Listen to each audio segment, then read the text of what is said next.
చాలా కష్టపడ్డారు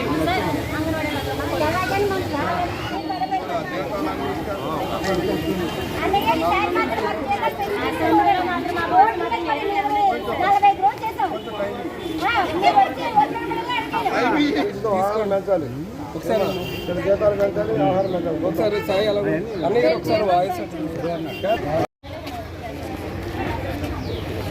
ఒక సంబరం లాగా ఈ రోజున పండుగ చేసుకుంటున్నారు ప్రజలంతా కూడా ఆంధ్రప్రదేశ్లో. పెన్షన్ల పండుగ ఏనాడు లేని విధంగా 4,000 రూపాయలు పాత బాకీలు కూడా లెక్కేసి 7,000 రూపాయలు చెప్పిన పెన్షన్ వేసిన 38 రకాల పెన్షన్లు సర్దుబాటు అవుతున్నాయి.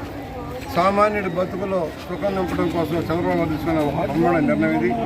మాట తప్పని మడని తెప్పని నాయకుడు చంద్రబాబు గారు చెప్పింది 15 రోజుల్లోనే అమల్లోకి తెచ్చారు. 16,300 ఉద్యోగాలు డిసెంబర్ నాటికి భర్తీ చేయబోతున్నారు. 1వ తారీఖే జీతాలు వారి ఖాతాలో వేసే కార్యక్రమం వాళ్ళు అమలు చేస్తున్నారు. గత 5 సంవత్సరాలు అనిపించిన నరకాన్ని నుంచి ప్రజలకు విముక్తి జరిగింది. ఇవాళ నూతన ప్రభుత్వం నూతన పంథాలో ముందుకు సాగి రాష్ట్రాన్ని అభివృద్ధిలో సంక్షేమం అభివృద్ధిని 2 కళ్ళగా ముందుకు తీసుకెళ్లే కార్యక్రమం మేము ముందుకు నడవబోతున్నాం.